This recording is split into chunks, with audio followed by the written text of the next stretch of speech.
Hello. आप सबको मेरा नमस्ते। कैसे हैं आप सब? मैं हूं निशा रांगेरा, आपके अपने यूट्यूब चैनल एजुकेशन अड्डा पर। आज हम हिंदी ग्रामर का जो हमारा फर्स्ट चैप्टर है, वैसे तो मैंने एक चैप्टर और करवा दिया इस पे हिंदी भाषा का, लेकिन जो हिंदी ग्रामर का फर्स्ट चैप्टर है वो वर्ण विचार होता है और वर्णमाला इसमें दी गई है। और इसके बारे में अगर हम अच्छे से समझ लेते हैं, जान लेते हैं, तो आगे के चैप्टर हमें पढ़ने में आसानी रहेगी। तो जो वर्ण विचार होता है, इसमें क्या होता है कि क्या वर्ण विचार कहते किसे हैं और इसके कितने हमारे हिंदी वर्णमाला में वर्ण हैं। और जैसे स्वर है, व्यंजन है, किसे स्वर कहते हैं, किसे व्यंजन कहते हैं, कितनी टाइप्स हैं इनकी, और हमारे जो वर्ण हैं ये किस तरीके से बोले जाते हैं, इन सब के बारे में आज हम इस वीडियो में समझेंगे। तो आइए हम अपना टॉपिक शुरू करते हैं। सबसे पहले वर्ण विचार में हमें सबसे पहले ये समझना जरूरी है, ये पता होना चाहिए कि भाई जो ध्वनि है वो क्या होती है। कि ध्वनि जो मानव मुख से, जैसे हम कुछ बोलते हैं तो एक ध्वनि निकलती है, और उस लिखने के लिए कुछ सिंबल्स बनाए गए हैं। बहुत पहले ये सिंबल्स बने थे। जैसे जैसे मैंने बोला क, तो एक ध्वनि निकली और उसके लिए एक सिंबल क्रिएट हुआ, उसके लिए ध्वनि के लिए एक सिंबल इंडिकेट किया गया। जैसे मैंने बोला क, ख, तो ये ध्वनि निकली, और इन ध्वनियों को लिखने के लिए कुछ सिंबल्स इंडिकेट किए गए। जैसे ग, घ, तो ये सिंबल्स इंडिकेट किए गए। इन्हीं को वर्णमाला कहते हैं, इन्हीं को वर्णमाला कहते हैं। और जो मानव मुख से निकली हुई ध्वनि है उसी को वर्णमाला कहते हैं। और जो ध्वनि होती है उसके टुकड़े नहीं कर सकते। मतलब वर्ण किसे कहते हैं? जिस ध्वनि के हम टुकड़े नहीं कर सकते, अर्थात जो भाषा की सबसे छोटी इकाई, भाषा की सबसे छोटी इकाई ही वर्ण होती है। ठीक है। अब आता है कि हिंदी वर्णमाला में कितने वर्ण हैं। तो हिंदी वर्णमाला में 44 वर्ण हैं। हिंदी वर्णमाला में हमारे 44 वर्ण हैं, जिसमें ये दो टाइप्स के होते हैं। 44 जो वर्ण हैं ये दो टाइप्स के हैं। एक तो होता है स्वर और एक होता है व्यंजन। एक होता है स्वर और एक होता है व्यंजन। अब स्वर हैं वो 11 हैं और व्यंजन हैं वो 33 हैं। दोनों को मिलाकर 44 हो जाएंगे। ठीक है। अब आता है कि स्वर किसे कहते हैं। तो स्वर वो होते हैं जैसे कि जिन वर्णों का हम उच्चारण करते हैं उसमें किसी अन्य ध्वनि की सहायता नहीं लगती, अन्य ध्वनि की सहायता नहीं लेते। और दूसरा कि जब हम कुछ बोलते हैं तो हमारे फेफड़ों से जो हवा निकलती है वो बिना किसी बाधा या रुकावट से सीधी मुंह के द्वारा बाहर आती है।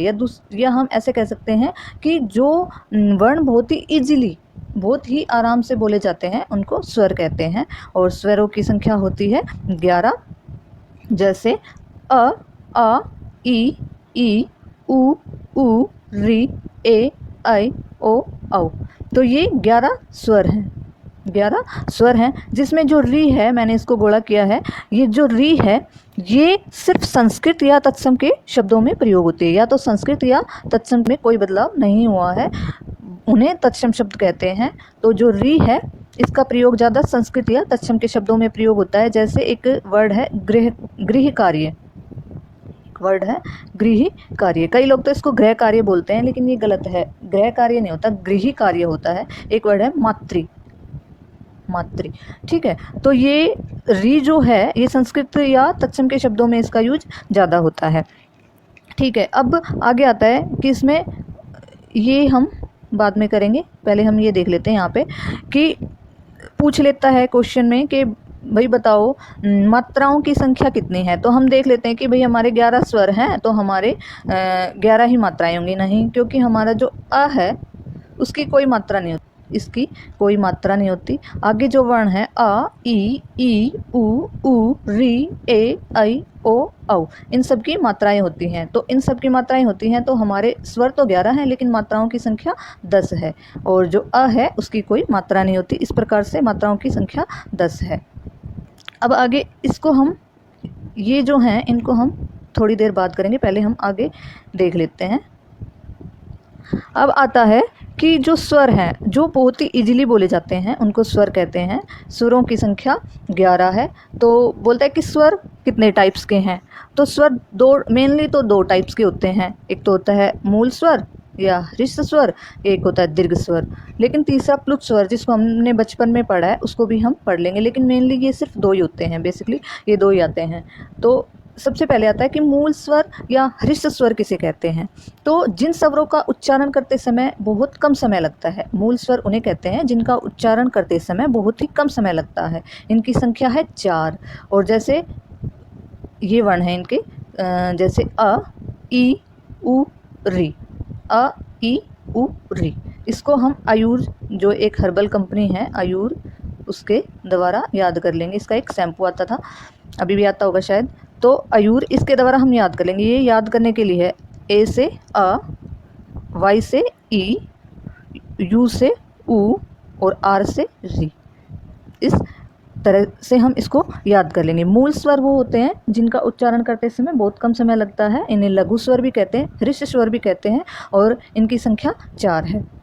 आगे आता है कि दीर्घ स्वर क्या होते हैं। तो दीर्घ स्वर या इनको गुरु स्वर भी कहते हैं।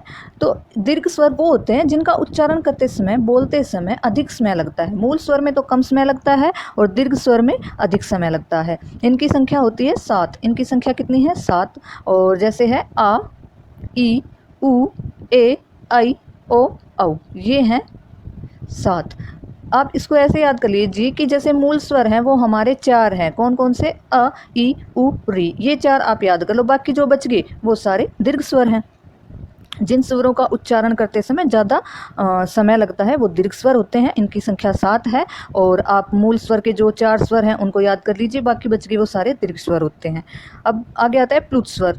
प्लुत स्वर वो होते हैं जो 2 से अधिक मात्राओं का समय लगता है, मतलब इसमें 2 से अधिक ज़्यादा समय लगता है, उसे प्लुत स्वर कहते हैं। 2 से अधिक मात्राओं का समय लगता है। जैसे ओम, जैसे ये है ओम, तो इसमें ये ज़्यादा लंबा खिंचता है, तो इस वजह से इसे प्लुत स्वर कहते हैं। इसमें 1 मात्रा का समय लगता है, इसमें 2 मात्रा का समय लगता है, इसमें 2 से अधिक मात्राओं का समय लगता है। ठीक है। अब आगे आता है कि आगे हम इनको देख लेंगे। जो हमारे ये ये बच गए थे, हमने बचपन में इनको स्वरों में ही पढ़ा है, लेकिन अब कंपटीशन एग्ज़ाम में बहुत डीपली पूछते हैं, तो इनको हम एक बार देख लेंगे। जो अंग और अह है, ये जो हैं ये अयोगवा होते हैं। ये ना तो स्वर होते हैं ना व्यंजन होते हैं। और जो अयोगवा होते हैं वो अयोगवा किसे कहते हैं कि जो ना तो स्वर होता है और ना ही व्यंजन होता है, उन्हें अयोगवा कहते हैं। तो अयोगवा हमारे सिर्फ 2 ही हैं। कौन से? अंग और अह, ये 2 अयोगवा हैं।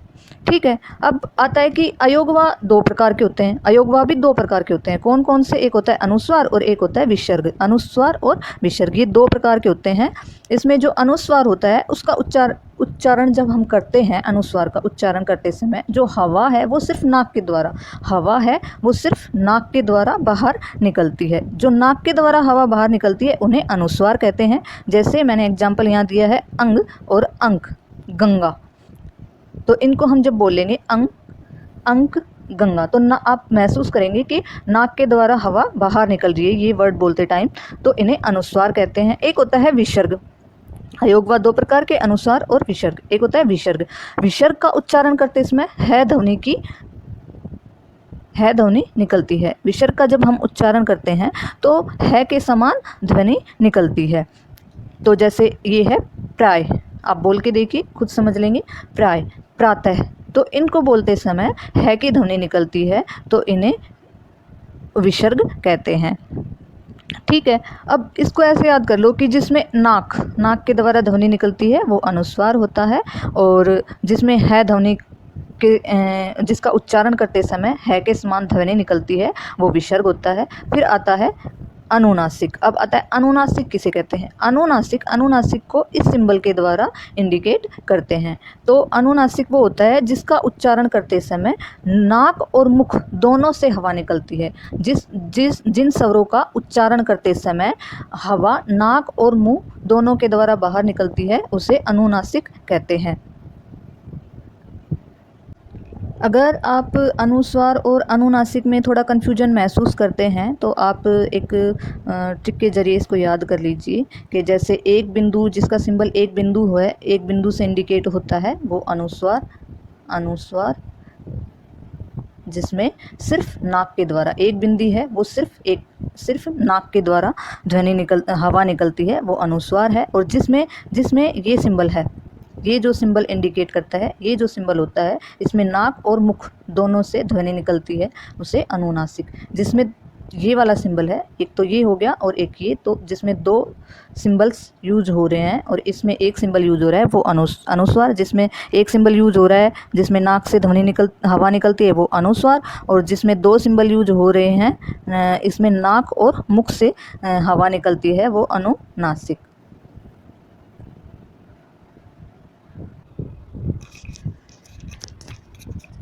एक मैंने यहाँ पर एक स्ट्रक्चर दे रखा है, इसको आप एक बार देख लीजिए कि जब हम कोई भी ध्वनि निकालते हैं, हमारे मुख से कोई भी ध्वनि निकलती है, तो हमारे गले से लेके ओष्ठ तक 5 पॉइंट होते हैं जहाँ पर हमारी जो प्राणवायु है वो आकर रुकती है, प्रेशर डालती है यहाँ पे। जैसे फर्स्ट में हमारे गले से निकलती है कंठ हो गया, फिर थोड़ा उससे ऊपर होगा तालु, फिर उससे थोड़ा ऊपर आता है मूर्धा, फिर दंत, फिर ओष्ठ है।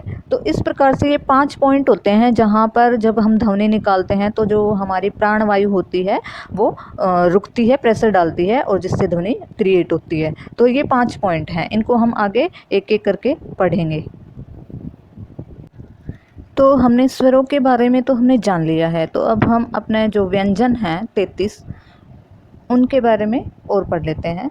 व्यंजन हमारे यहाँ पर सिर्फ हम 33 जो व्यंजन हैं उनको पढ़ेंगे। वैसे हिंदी वर्णमाला में जो वर्ण होते हैं वो 52 होते हैं, ठीक है। तो हम 33 व्यंजन जो हैं इनके बारे में और जान लेते हैं। क्या है व्यंजन, क्या होते हैं? स्वरों के बारे में हमने जान लिया कि जो बहुत इजीली बोले जाते हैं वो स्वर होते हैं, जिनका उच्चारण करने में किसी अन्य ध्वनि की, अन्य वर्ण की सहायता नहीं होती, उन्हें स्वर कहते हैं। लेकिन व्यंजन क्या होते हैं कि जिन वर्णों का हम उच्चारण करते समय स्वरों की सहायता ली जाती है। मतलब जिन वर्णों का हम उच्चारण करते हैं तो उनका उच्चारण करते समय स्वरों की सहायता ली जाती है। स्वरों की सहायता से जो वर्ण बोले जाते हैं उसे व्यंजन कहते हैं, ठीक है। अब आता है कि व्यंजन कितने हैं। तो यहाँ पे हम जो स्पर्श व्यंजन है क से मैं तक, क से मैं तक, ये स्पर्श व्यंजन है, इन्हें स्पर्श व्यंजन कहते हैं। एक बार हम इनकी बात कर लेते हैं। ये 25 हैं, 25 हैं। क से माँ तक 25 स्पर्श व्यंजन हैं। अब आता है कि स्पर्श व्यंजन किन्हें कहते हैं। तो जो व्यंजन स्पर्श व्यंजन वो होते हैं जिनमें फेफड़ों से निकलने वाली हवा जब हमारे किसी ना किसी जैसे कंठ से लेकर ओष्ठ तक किसी ना किसी शरीर के अंग को या हमारे पॉइंट को टच करती है, स्पर्श करती है, उन्हें स्पर्शी व्यंजन कहते हैं।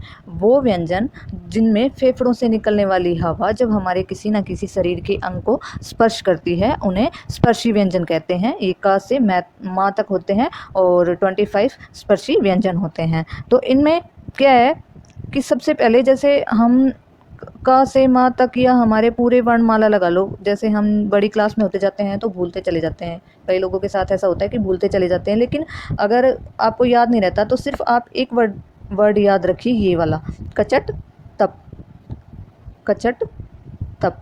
ये वर्ड आप याद रखिए, ये हर वर्ग का पहला वर्ड है। अगर आप ये याद रख लेंगे तो आगे की लाइन आपको पूरी खुद माइंड में आ जाएगी। तो जो ये वर्ड है कचट तप, इसको आप याद रखिए। ये कवर्ग है, ये चवर्ग है, ये टवर्ग, तवर्ग, पवर्ग। तो ये आप सिर्फ ये याद रखिए, इसके आगे आपको अपने आप याद आ जाएगा। तो जो कवर्ग है इसमें जैसे क, ख, ग, घ, ड़, चवर्ग च, छ, ज, झ, य, टवर्ग ट, ठ, ड, ढ, ण, तवर्ग त, थ, द, ध, न, पवर्ग प, फ, ब, भ, म। ये हैं कचट तप है। अब हर वर्ग में 5-5 वर्ण हैं, तो टोटल मिलाकर ये 25 हैं, 25 हैं। और जो ये लास्ट के हैं, ये वाले जिसको मैंने गोला कर रखा है, ये वाले अंग, या, अण, न, म, ये जो वर्ण हैं ये नासिक्य व्यंजन है। नासिक्य व्यंजन किन्हें कहते हैं? जिनका उच्चारण करते समय हम नाक का सहारा लेते हैं या नाक के द्वारा हवा बाहर निकलती है, उन्हें नासिक्य व्यंजन कहते हैं। तो ये 5 जो वर्ण हैं, पंचम वर्ण, ये नासिक्य व्यंजन है। तो इस प्रकार से ये टोटल मिलाकर 25 हैं। तो अब आता है आगे कि जब हम ये कोई भी जैसे वर्ण है का से माँ तक लेकर हम जो भी वर्ण बोल रहे हैं, ये इनमें जो हमारी प्राणवायु है या हमारी जो जीभ है वो कहाँ पर टच करती है, प्राणवायु कहाँ पर प्रेशर डालती है, उस हिसाब से हम इन वर्णों को बोल कर देखेंगे और उस हिसाब से हम जानेंगे कि कौन सा वर्ण किस वर्ग में आता है। तो जैसे हम बोलेंगे क, ख, ग, घ, अंग या अड़, जो भी आप बोलना चाहें इसको। तो जब हम ये वर्ण बोलते हैं, ये पंचम वर्ण बोलते हैं हम जब, तो हमारी जो प्राणवायु है वो गले में, आप बोल के देखिए क, वो गले में प्रेशर डालती है, जो हमारी प्राणवायु है वो गले में प्रेशर डालती है। क, ख, ग, घ, अंग। तो जो प्राणवायु है वो गले में प्रेशर डालती है, इस वजह से ये कंठ से बोले जाते हैं। ये जो ये वर्ग है क वर्ग, ये कंठ से बोला जाता है, इसलिए इसे कंठ कहते हैं। आगे है च, छ, ज, झ, य। जब हमने बोला च, छ, ज, झ, य, ये जब हम वर्ण बोलते हैं तो जो हमारी प्राणवायु है वो गले से थोड़ा ऊपर तालु पर प्रेशर डालती है, और जो हमारी जीभ है, जैसे आप बोल के देखेंगे च, छ, ज, झ, य, तो जो हमारी प्राणवायु है गले से थोड़ा ऊपर तालु पर वो प्रेशर डालती है, जिस वजह से ये जो पंचम वर्ण है च वर्ग वाले, ये तालुव्य व्यंजन कहलाएंगे। फिर आगे आता है ट वर्ग। ट वर्ग को जैसे आप बोल के देखिए ट, ठ, ड, ढ, अण। तो जब हम ये वर्ण बोलते हैं तब जो हमारी जीभ है वो मूर्धा मतलब तालुव्य से थोड़ा ऊपर मूर्धा पे टच करती है।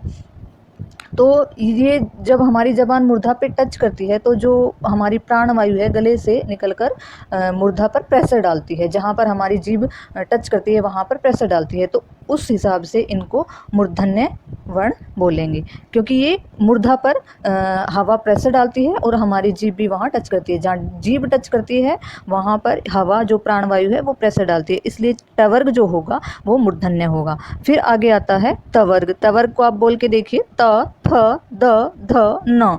तो जो हमारी जीभ है वो हमारे ऊपर वाले जो दांत होते हैं वहाँ पर टच करती है, और जो हवा है हमारी प्राणवायु है वो गले से निकलकर जो हमारी जीभ जहाँ पर टच करती है वहाँ पर प्राणवायु प्रेशर डालती है, दंत पर प्रेशर डालती है, दांतों पर प्रेशर डालती है, और जो हमारी जबान है वो दांतों को टच करती है। तो इस वजह से तवर्ग जो होता है वो दंते में आता है। फिर पवर्ग है। पवर्ग में प, फ, ब, भ, म। आप खुद बोल के देखेंगे तो आपको ज़्यादा समझ आएगा। जैसे आपने बोला प, तो हमारे दोनों होंठ हैं वो एक दूसरे को स्पर्श करते हैं और हवा बाहर निकलती है, तो इस वजह से इनको ओष्ठ्य व्यंजन कहते हैं। अब बच गए ये दो जो व्यंजन बचते हैं ड और ढ, ड और ढ। जो ये वाला है अड़, ये ऐसे लिखा जाता है। ड को पहले ऐसे लिखते थे लेकिन ऐसे भी लिखते हैं इसको, तो ड और ढ, ड और ढ।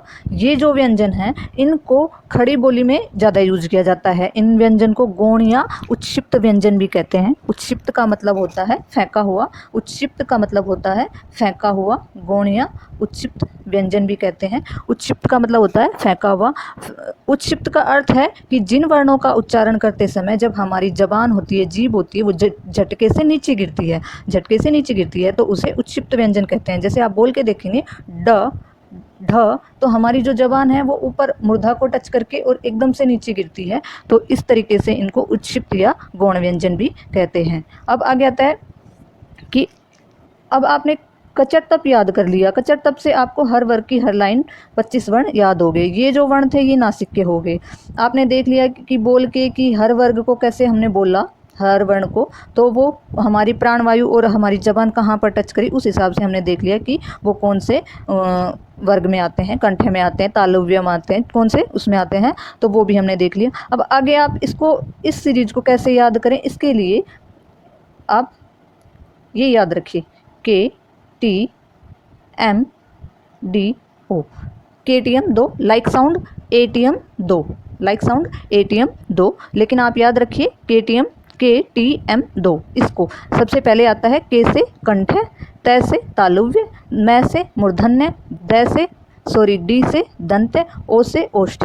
तो आप याद रखिए क से कंठ, टी से तालुव्य, एम से मूर्धन्य, डी से दंत्य, ओ से ओष्ठ्य। इस तरीके से आप इसको याद रख सकते हो। KTM 2 कचट तप KTM 2, 11 हमारे स्वर थे और 25 ये हमारे स्पर्शी व्यंजन हो गए। अब आगे आता है 8 व्यंजन हमारे और हैं।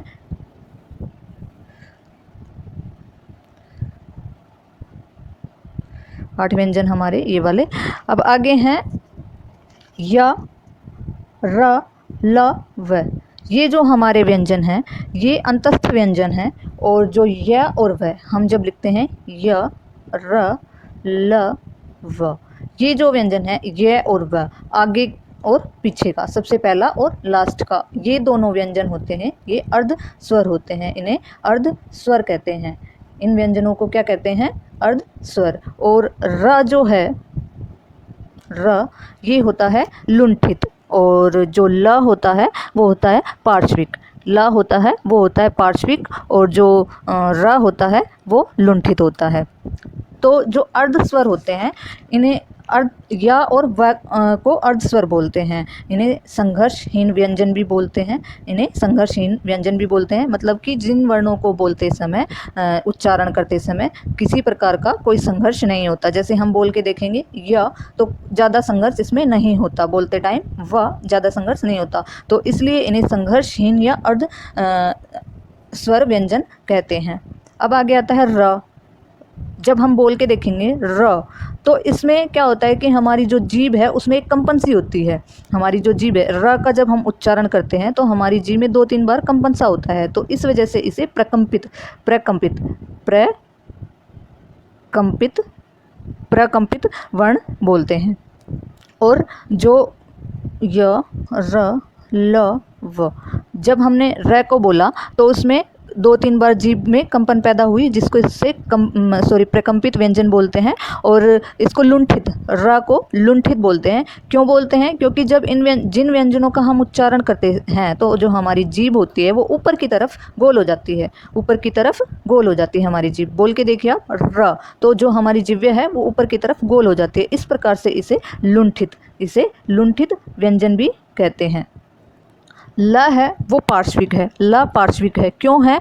क्योंकि जिन व्यंजनों का हम उच्चारण करते हैं तो जो हमारी जीभ होती है उसका अगला भाग मसूड़ों को स्पर्श करता है। आप बोल के देखिए ल, तो हमारी जीभ का जो टिप है, अगला भाग है, वो मसूड़ों को स्पर्श करता है, और हमारी जो हवा है, प्राणवायु है, वो साइड से, दोनों साइड से बाहर निकल जाती है। ल, तो हमारी जीभ ऊपर को टच हुई और मसूड़ों पर टच हुई, और जो हवा है, प्राणवायु है, वो दोनों साइड से, जहाँ से जीभ खुली रहती है वहाँ से निकल जाती है। इसलिए इसको पार्श्विक व्यंजन कहते हैं, पार्श्विक व्यंजन कहते हैं। ठीक है। अब जो र है वो लुंठित है, ल लुंठित नहीं है। कभी आप कंफ्यूज हो जाओ, ल है वो लुंठित नहीं है, र है वो लुंठित है। य और वह अर्धस्वर हैं, य और वह अर्धस्वर हैं, और ला पार्श्विक है और र लुंठित या प्रकंपित है। फिर अब आगे आता है, ये 4 हो गए, ये यहाँ पे 4 हो गए। अब बचे 4, पूरे हमें 33 करने हैं, इसमें पूरे हमें 33 करने हैं। 25 हो गए थे, 4 हो गए और 4 और बच गए। तो जो श ह है, ये जो 4 व्यंजन हैं इनको ऊष्म व्यंजन कहते हैं, इनको ऊष्म व्यंजन कहते हैं। क्यों कहते हैं इनको ऊष्म व्यंजन? क्योंकि इनका उच्चारण करते समय जब हम इनका उच्चारण करते हैं तो जो उच्चारण करते समय जो हवा बाहर निकलती है वो संघर्ष के साथ बाहर निकलती है, वो संघर्ष के साथ गर्म होकर बाहर निकलती है, इसलिए इन्हें ऊष्म व्यंजन कहा जाता है। श ह, गर्म होकर हवा बाहर निकलती है। इनको संघर्षी व्यंजन भी कहा जाता है, इनको संघर्षी व्यंजन भी कहा जाता है। ठीक है। तो इस प्रकार से हमारे 4 ये हो गए, 25 ये हो गए और 8 ये हो गए। तो इस प्रकार से हमारे टोटल हो गए 33। 11 वो हो गए थे, 33 ये हो गए, 44 हो गए। बाकी का हम अगली वीडियो में करेंगे। और अगर आपको गाइज वीडियो पसंद आती है, टॉपिक अगर आपको अच्छा लगता है तो प्लीज़ आप लाइक शेयर सब्सक्राइब ज़रूर करें और कमेंट भी करें, और प्लीज़ लाइक शेयर ज़रूर करें।